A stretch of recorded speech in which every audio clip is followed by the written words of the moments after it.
Morning, কেমন আছেন সবাই? দোয়েলে নীড়ে আপনাদের সবাইকে স্বাগত জানাই। এদিকে এই ভিডিওটা স্টার্ট করলাম একটু দেরিতেই। সেদিন ছিল সোমবার। সোমবারে টিয়া বলছি জিয়া স্কুল থেকে আসার পর আমি ওর স্কুল ড্রেস খুলে বিছানা টিছানা গোছানো স্টার্ট করে দিয়েছিলাম। আর বিছানাটা দেখতেই পাচ্ছেন কিভাবে নোংরা হয়ে আছে, সব কিছু বিছানার উপর ছিল। আর জিয়ার ড্রেসটা কোথায় যে মেলবো সেটা খুঁজে পাচ্ছিলাম না, কারণ আমাদের ঘরে কোনো হুক সিস্টেম ছিল না।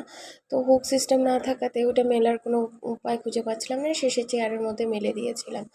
আর এদিকে আমি সব কাজ সেদিন এত ভালো করে করতে পারিনি, কারণ শরীরটা ভালো যাচ্ছে না বলে সকালে উঠে একটু গেলে একটু শুয়ে থাকি, তো উঠে এখন কাজ করবো। এখন বিছানাটা গুছাবো, গুছিয়ে সব জিনিসপত্র জায়গায় করে রাখবো, রেখে ততক্ষণ আপনাদের সাথে কাজ করতে করতে একটু গল্প করে নেব, তাই না? আর আপনারা কেমন আছেন আমাকে কমেন্ট করে প্লিজ বলবেন। আর এদিকে রান্নাবান্না মোটামুটি এগিয়ে এসছে, অতটা রান্না হয়নি কিন্তু মোটামুটি আমি যখন কাজ করা শুরু করে দিই তখন সব কিছু একসাথেই করতে থাকি। ঠিক আছে, আমার ব্লগটা ভালো লাগলে আপনারা সাবস্ক্রাইব, লাইক, শেয়ার করবেন প্লিজ। আমারও ভালো লাগবে যদি আমার ভিডিওটা লাইক করেন, একটা লাইক পাই, একটা সাবস্ক্রিপশন বাড়ে, তখন আমারই ভালো লাগবে, আমি একটু উৎসাহ পাবো ভিডিওগুলো করতে। যদিও ভিডিও আমি ডেইলি আপডেট অনেক পরপর দিচ্ছি, কারণ আমার জানিনি যে আমার নেটের প্রবলেম আছে, তাই আমি চেষ্টা করি ভিডিও রেগুলার দেওয়ার। আর এই দেখুন আপনাদের সঙ্গে কথা বলতে বলতে আমি গুছিয়ে নিয়েছি, আমার বিছানা গোছানো শেষ, পুরো বিছানাটা দেখিয়ে দিলাম আপনাদেরকে। আজ বাইরে ভীষণ রোদ, একদম রোদের চোটে বাপরে বাপ থাকাই যাচ্ছে না, এত রোদ এত রোদ। পুরো বিছানাটা আপনাদেরকে দেখিয়ে দিলাম, বিছানা গোছানো শেষ করে এখন অন্য কাজে লেগে যাব, এখন রান্নার কাজে যাব।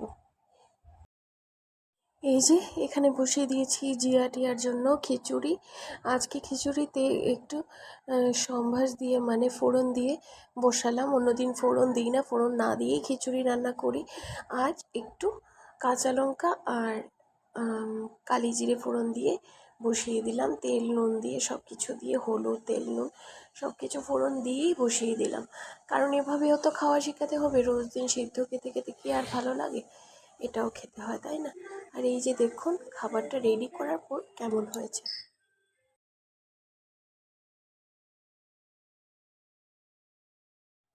আর এই যে টিয়া কাছে বসে বসে ওকে বের করব, কারণ ওর একটু খাওয়াতে দেরি হয়ে গেছিলো, তো ওকে বার করব, বার করে এগুলো খাইয়ে দেব।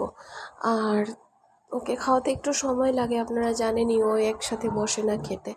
এখন ও ক্যামেরা দেখে নিয়েছে, ক্যামেরা দেখে এসে ক্যামেরার সামনে দাঁড়িয়ে থাকবে, ক্যামেরাকে ভালো করে দেখবে, মোবাইলটা যে অন করা ও ঠিক বোঝে।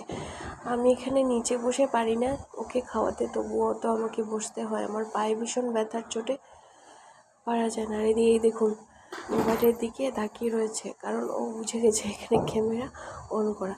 আর ওকে বসছি ওখানে, বসো এসে ও আসার নাম নেই, ও এই যে জল খাবে তাই জলের বোতলটাকে নিয়ে নাড়াচ্ছে, আর এইদিকে খাবে বলে বাটিও টানাটানি করছে।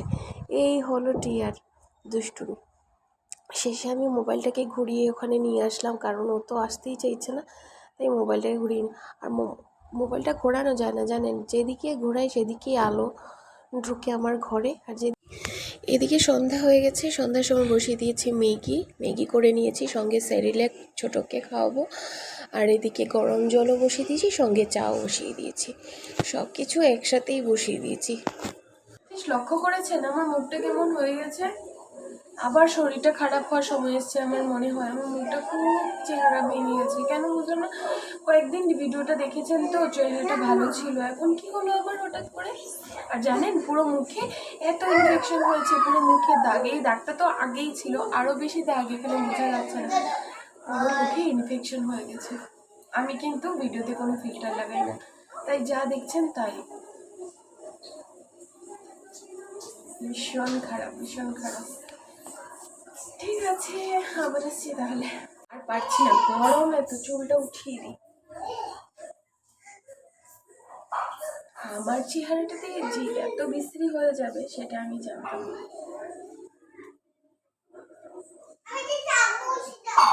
ঠিক আছে, তাই না?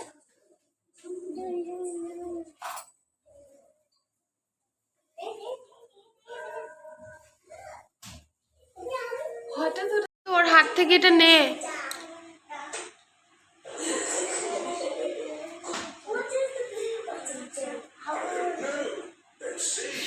এটা কি? এটা কি? রেখে আসো, যাও।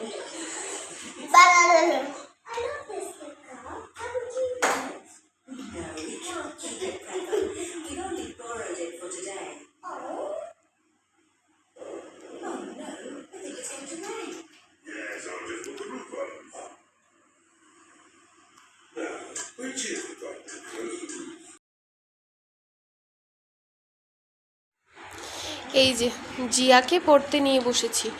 ও কালারের স্পেলিং এখনো শিখেনি। এই যে কালারের স্পেলিং লিখছি তো। এই যে red, yellow, pink, blue, green, এগুলো সব কিনা 7 কালার্সের নামও শিখতে হবে। এগুলো ওর এনভায়রনমেন্টাল স্টাডিজে পড়ে।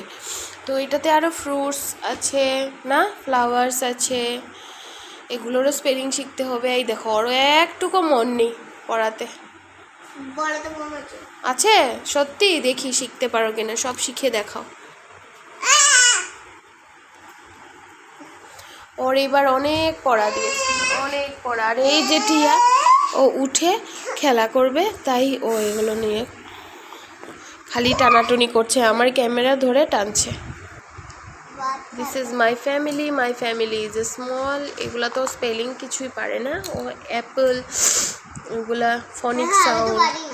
কেন পারে না, এটা রিজন আছে। রিজনটা হলো ওর অর্ধেক বছরের পড়াশোনা বন্ধ ছিল, যেখানে ও কোনো কিছুই পড়েনি। কারণ ওর স্কুলে, আগের যে স্কুলটা, এখন তো জ্ঞান এডুকেশনাল ইনস্টিটিউটে পড়ে, যেটা খুব ভালো স্কুল, কি বলবো, এত গাইডেন্স আমি মানে বিশ্বাস করতে পারিনি যে এত গাইডেন্স একটা স্কুলে দিতে পারে, এত ভালো। তো দিয়ে যা যা হয় সব এটাতে আছে। AEIOU, এই মানে 5টা ভাওয়েল, মানে ভাওয়েলের ফোনিক সাউন্ড। এগুলো অ্যাকচুয়ালি ফোনিক সাউন্ডও বলে। তো ওই ফোনিক সাউন্ডগুলো দিয়েছে শিখতে। আমরা তো AEIOU এটা ভাওয়েল পেয়েছি, মানে যেটাকে বলে ক্রিয়া। আর এই যে দিয়ে এগুলো জিয়ার অনেক বাকি শেখার। কারণ আমার এটা ক্যামেরা ফোকাস করতে পারছে না আজকে। যাই হোক, যখন শিখবে তখন দেখাবো। আর এদিকে দেখি তোমার আর কি আছে দেখি। ওর আসলে 6টা বইয়ের মধ্যে 2টো বই ওই ঘরে রাখা। এইটা ইংলিশ কনভারসেশন। ওর আসলে আগে তো শিলচরের স্কুলে পড়তো, যেখানে একটা মানে ওদের স্কুলের পার্সোনাল অসুবিধাতে ওর স্কুল হয়নি যাওয়া। অনেক দেরিতে ওই স্কুলটা স্টার্ট হয়ে গেছিলো যখন আমরা চলে এসেছিলাম। কোথায়? গুয়াহাটিতে, তাই না? তখন থেকে ওর আর পড়াশোনা হয়নি। ওকে অনেক বলেছি ঘরে পড়াশোনা করো, ও বসেই নি। জানেন তো, বাচ্চাদের যদি গ্যাপ হয়ে যায় স্কুলের পড়াশোনাতে, তাহলে বাচ্চারা আর পড়তে চায় না। এই জন্য মানে অনেক প্রবলেম হচ্ছে ওকে এখন পড়াশোনা শেখানোর জন্য, অনেক প্রবলেম হচ্ছে। মানে আমি কি বলবো। আর প্লাস আমার কাছে কোনো অন্য টিচার নেই যে আমি ওকে শেখাবো পড়াশোনা করা। আর ক্লাস টিচার তো সব পড়াবে না। ক্লাস টিচার তোমাকে স্কুলে পড়িয়ে দেবে, তারপর তো বাড়িতে গাইডেন্স তো মা বাবারই দিতে হবে, তাই না? তাহলে পড়াশোনা করো, তুমি পড়াশোনা করো, তাহলে ভালো হবে। এখানে একটা শাড়ির আর্টেল কালার আছে, ডান্স শিখবো কয়দিন পর। ঠিক আছে। তবে স্কুলটা অনেক ভালো জ্ঞান এডুকেশনাল ইনস্টিটিউট, যেখানে জিয়া পড়ে। অনেক ভালো স্কুল, আমি মানে বলে বোঝাতে পারবো না। কারণ ছাড়ো অনেক আদরের প্রশ্ন না, ওখানে অনেক ভালো পড়াশোনা হয়, প্লাস বাচ্চাদেরকে গাইডেন্স আমার ভালো লেগেছে।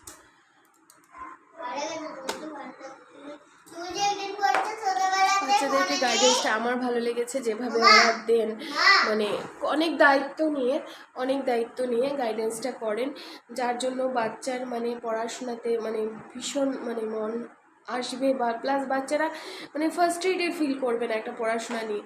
তো আমার খুব ভালো লেগেছে ওই স্কুলটাতে দেওয়াতে আমার মনে হয় ঠিক হয়েছে। মানে বাচ্চাদেরকে কীভাবে ট্রিট করতে হয় ওনারা মানে ভীষণ ভালোভাবে জানেন, করেন। যাই হোক, আমার ট্রাইপড না থাকায় না আমি না ক্যামেরাটা ভালো করে ধরতেও পারি না, প্লাস এই যে আমার ক্যামেরাটাতে কি হয়ে গেছে, পুরো ফ্যাকাশে একটা পিকচার, ঝাপসা একটা পিকচার। কবে আমি একটা মোবাইল কিনতে পারবো আর কবে কি হবে। গতকালকে এক জায়গায় গেছিলাম ওর বন্ধুর বাড়িতে, একদম মাইন্ড ফ্রেশ করে বাড়িতে ফিরেছি, কারণ ওদের মানে ফ্যামিলিটা আমার এত প্রিয়, এত ভালো লাগে, আমি বলে বোঝাতে পারবো না। কারণ ওখানে কোনো নেগেটিভিটি আসেই না, আমার এত পজিটিভ, সবার মুখে হাসি, এটাই তো সবচেয়ে বড় কথা না ফ্যামিলির। আর আমি সত্যি আমি ওদেরকে খুব ভালোবাসি। যাই হোক, কালকে ওদেরকে একটু দেখতে গেছিলাম, কারণ খুব মানে ইচ্ছে করছিল ওদের মায়ের সাথে কথা বলতে, আমি যেহেতু মাসিমণি ডাকি, মাসিমণির সাথে কথা বলতে খুব ইচ্ছে করছিল, তাই গেছিলাম, গিয়ে একটু ঘুরে আসলাম, ভালো লেগেছে, খুব ভালো লেগেছে। ঠিক আছে, আবার আসছি তাহলে। আমি এদিকে রান্নাটাও শেষ করে নিই, ও এসে তো খেতে চাইবে, রান্নাটাও শেষ করে নিই, আর এদিকে ওর পড়াটাও চালাচ্ছি, পড়াটাও শেষ করে নিই। কদিন থেকে শরীরটা ভালো না, তো আমার কেন জানি না মানে প্রায়ই এখন ভালো থাকে না শরীর, আগে যেরকম একটু ভালো থাকে। সুগারের ওষুধ তো খাচ্ছি এখন, কিন্তু মানে ওই রকম শরীরটা খারাপ না, মানে লেজিনেসটা নেই, কিন্তু অ্যাকচুয়ালি মানে সর্দির জন্য শরীরটা খারাপ হয়ে আছে, প্রায়ই অসুস্থ হয়ে যাই, এটাই সমস্যা না। মা হয়ে তো অসুখ নিয়ে বসে থাকলে হবে না, কি করব। ওকে, আবার আসছি একটু পরে। রাত 1টা বাজে, এখনও ঘুমাচ্ছে না, সকালে ঘুম থেকে উঠতে অনেক ডিস্টার্ব করে। আর এই যে টিয়াকে আমি কাপড়ে ধরে রেখেছি, ও এত নাচানাচি করছে যে হঠাৎ বিছনা থেকে এই জিয়া ছাড়ো, তুমি ছাড়ো, হঠাৎ বিছনার থেকে ওই দেখ অবস্থাটা, কোথায় পড়ে যাবে ঠিক নেই। মাগু টিয়া, এই যে দুষ্টু বুড়ির অবস্থা। ঠিক আছে, আবার আসছি, ওদেরকে দুষ্টুমি না, ঘুমাও। খাওয়া দাওয়া শেষ করে আসলাম বিছানায় শুভ বলে, আর এই যে মাগু দুজনের কোনো ঘুম নেই।